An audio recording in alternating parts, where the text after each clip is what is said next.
Napaka-importante nitong mga idol, itong pabahay ng kambing para sa ating mga alaga. Marami man o isang piraso, 2 piraso, 3 piraso man yung alaga natin, is kailangan po may pabahay yung ating kambing. Para po pag sa gabi is meron silang tutulugan, at kapag halimbawa umuulan ay meron silang sisilungan mga idol.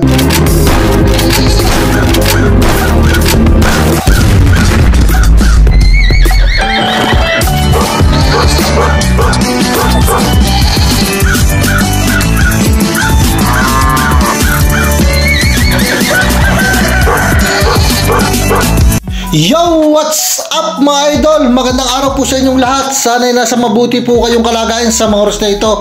Usapang kambing tayo ngayon mga idol. At ngayon po, pag-uusapan po natin kung bakit kailangang may pabahay ang ating mga alagang kambing. Isa po ito sa napakahalaga o importante sa pag-aalaga ng kambing. Kung seryoso po tayong paramihin at gusto po natin kumita ng maganda at maiwasan na malugi tayo, is kailangan po talaga natin na gawa ng bahay o kulungan yung ating mga alagang kambing. Mapa 1 piraso man yan, 2 piraso, 3 piraso. At kung gusto po natin talaga na kumita ng maganda, is kailangan po nating mag-invest ng pabahay o kulungan ng ating alaga. Medyo matagal-tagal na tayo mga idol nag-aalaga ng kambing. Halos nakapag-alaga na tayo ng native, upgraded, full blood. Kaya kahit pa paano malawak-lawak na rin yung kaalaman natin sa pag-aalaga ng kambing. Disclaimer lang mga idol, hindi po tayo talagang eksperto. Tayo lang po ay nag-share ng about sa ating natutunan at kaalaman na ranasan natin sa ating pag-aalaga ng kambing. Kaya idol, kung halimbawa ikaw nanonood sa akin na at may bala ka na mag-alaga o pumasok sa negosyong pagkakambing, is para sa itong video na to. At sana'y tapusin mo hanggang dulo, siguradong makakatulong at magkakaroon ka ng kaalaman kung paano ang tamang pag-aalaga ng kambing. Alam nyo mga idol, itong kambing, isa ito sa napakasela na hayop o talagang nakakasakit sila o namamatay, lalo na kung halimbawa ang aalagaan nating kambing is may mga lahi na o full blood. Napakalaki ng puhunan mga idol, kaya dapat alam natin yung hindi lang basta talaga kulungan. Meron pong standard talaga na paggawa ng kulungan. Kasi ito pong kambing, pag lagi po nilang naamoy yung tae o yung baho ng ihi nila, is nagkakaroon po sila ng ammonia o kaya sakit na nagiging dahilan ng pagkamatay nila. At makikita nyo yung mga idol, isa rin sa mga pagkakamali namin nung una namin pagkakambing, wala sa standard yung aming kulungan. Kumbaga dapat elevated po kasi ang kulungan ng kambing, at hindi po talaga sila nakaka-amoy ng mabaho. Kahit pa sabihing laging malinis yung kulungan natin, is hindi talaga maiiwasan na maamoy nila yung baho, lalo na kung halimbawa walang lupa yung tinutuntungan lang nila. Hanggang sa tumagal nga mga idol, is dumami na yung ating mga alagang kambing. Nalaman na natin kung paano yung tama at saka makakabuti para sa kanila. Ganito yung mga idol, sabi ko nga, yung panunood din natin, kung halimbawa hindi natin din itatry o hindi din natin susubukan, is hindi natin malalaman. Lalo na mga idol, sabi ko sa inyo, yung dati nating mga kulungan wala sa standard, na talagang pag yung kambing natin, lalo na pag may lahi, is talagang tinatamaan ng sakit. Kasi kahit linisin natin ng linisin yung kulungan, basta nakakaapak lagi sila sa ihi nila, naamoy nila yung tae nila, is talagang nakakasakit sila, lalo yung may mga lahi nating kambing dati. Hindi rin sila minsan nagkakakain kasi nga, siyempre yung amoy o yung dumi nila is parang lagi nilang naaamoy. Kaya kahit bigyan natin ng maraming kumpay, is hindi rin nila kinakain ng maayos. Hindi rin, kumbaga, kahit madami yung kumpay nila, hindi rin sila gumaganda yung katawan, hindi rin sila tumataba. Hanggang sa inyo mga idol, dumami na yung kambing natin, nagpagawa na tayo ng malaking kulungan para sa ating mga kambing. Hindi naman kailangan mga idol ng malaking budget para sa kulungan, pero sabi ko nga sa inyo, yung elevation napakahalaga niyan, importante. para maiwasan nila na maamoy yung ammonia at maiwasan siyempre kung halimbawa mga idol na meron tayong kulungan ng kambing, hindi lang ligaw o hindi lang nakaalpas dyan, is maiwasan din natin mga idol yung kagalit. Kasi pag halimbawa yung ating mga kambing lakad dyan ng lakad, kakainin nila yung mga halaman o mga pananim ng ating mga karatig lugar, ng ating mga kapitbahay, is mapapaaway tayo. At yun nga mga idol, hanggang sa natapos natin yung kulungan, makikita nyo naman napakalaking pagkakaiba nung katawan ng ating mga kambing nung ang kulungan natin is yung nasa lupa lang sila. At yung sabi ko nga sa inyo mga idol, dapat hindi lang basta kulungan, dapat alam natin na yung standard na makakabuti para sa ating mga alaga. Katulad po ng kulungan natin, makikita nyo ng mga idol yung pagkakaiba ng katawan ng ating mga alagang kambing compare nung ang kulungan natin is yung nasa lupa lang sila. O kumbaga meron din silang tuntungan pero nakakaapak pa rin lagi sila sa lupa at naamoy nila yung dumi nila.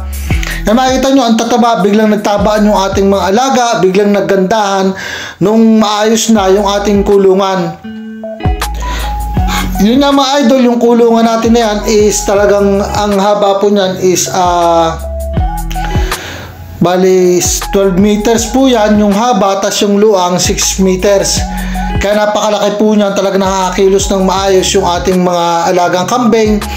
At yung hangin po, talagang napakahalaga po na laging nakakapasok, nakakaikot dun sa ating kulungan. Kumbaga, hindi po suffocate yung ating mga kambing dun sa dumi nila at sa ihi nila.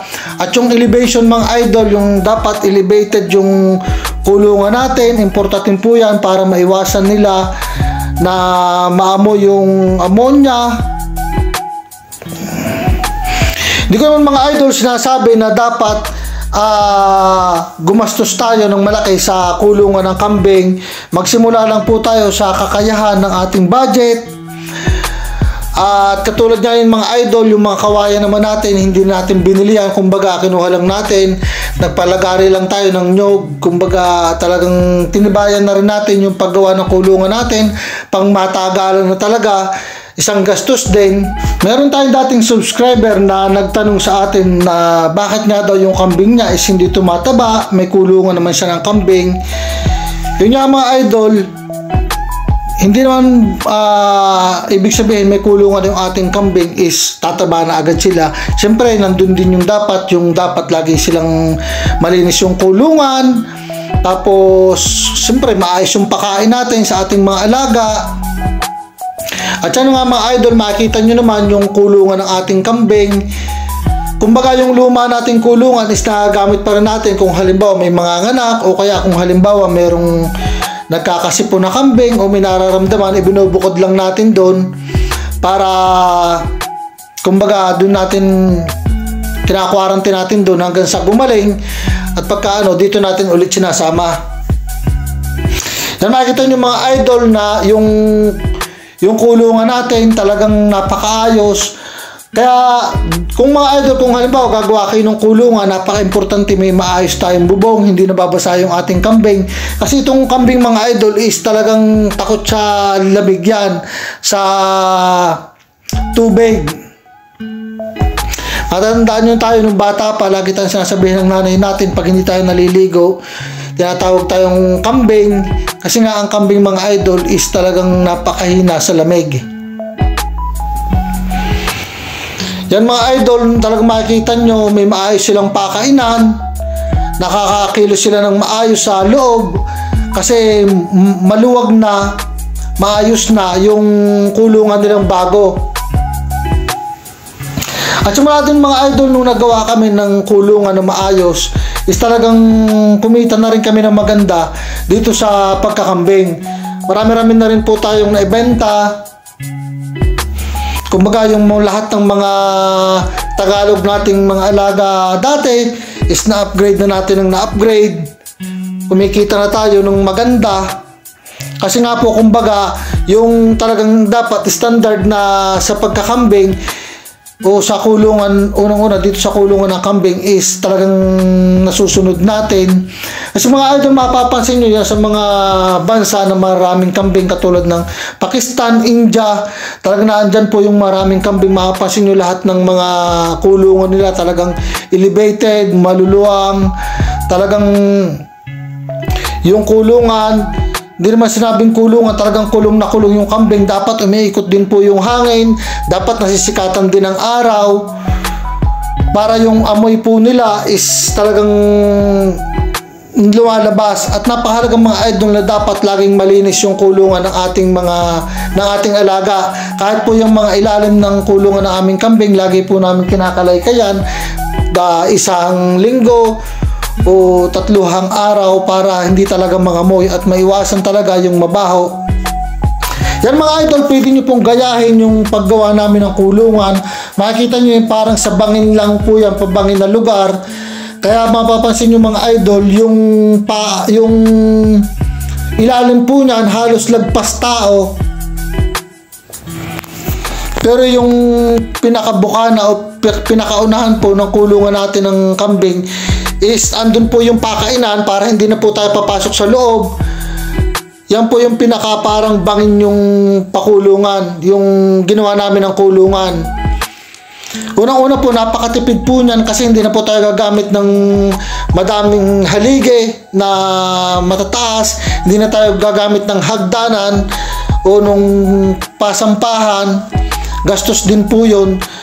Is yan po, pwede nyo po yung gayahin, napakatipid po at napakabilis pong linisin mga idol kasi yung tae nila diretsuhan lang sa baba.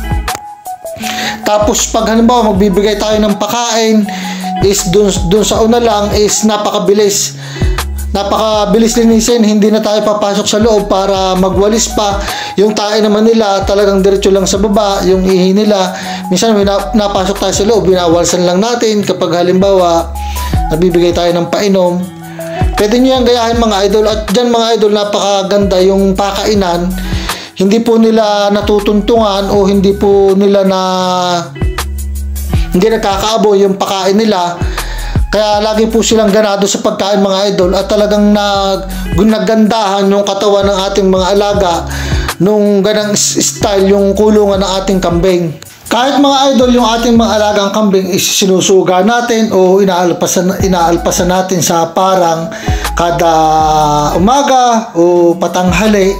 Dapat mga idol, tuwing gabi merong tulugan na maayos yung ating mga alaga para hindi po sila magkasakit at makapagpadami tayo ng alaga.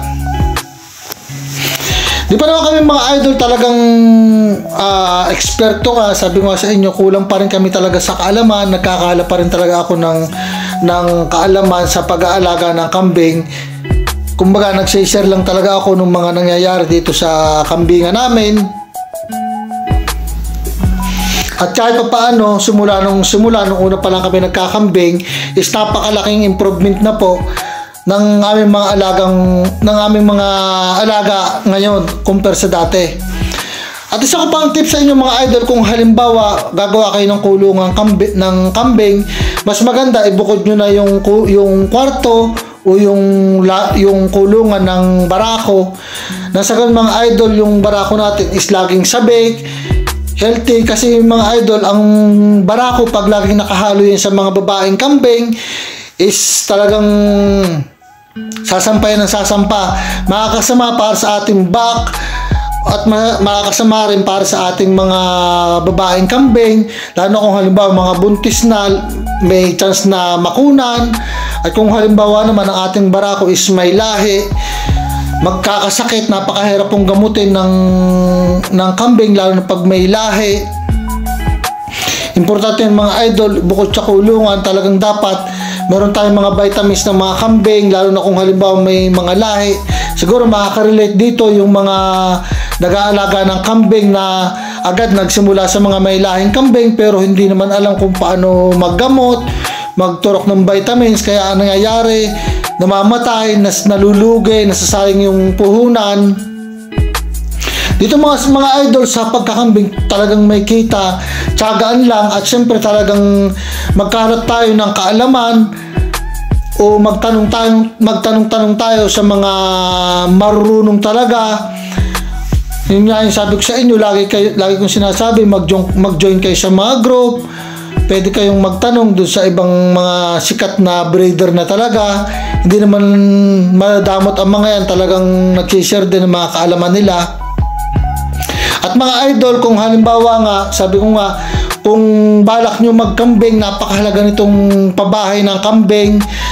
Isa ito sa mga magiging dahilan o magiging way nyo mga idol na magtagumpay dito sa negosyong pagkakambing kung meron kayong maayos na kulungan at pabahay ng ating kambing. So mga idol, hanggang dito lang po muna yung vlog natin for today. Maraming salamat mga idol. Pasensya na po kayo kung minsan hindi ako nakakapag-upload. Medyo busy rin sa trabaho. At sa inyo mga idol, pipilitin natin na lagi din makapag-upload ngayon kahit mga maiksing video lang, at makapag-share ng mga nangyayari sa ating farm, at siyempre mga kaalaman yung mga ginagawa namin na pwedeng maging guide nyo o makatulong din sa inyo kahit papaano kung nagsisimula pa lang kayo o nagbabalak pa lang kayong mag-alaga ng kambing at baka. Maraming salamat mga idol. Please like, comment, and share!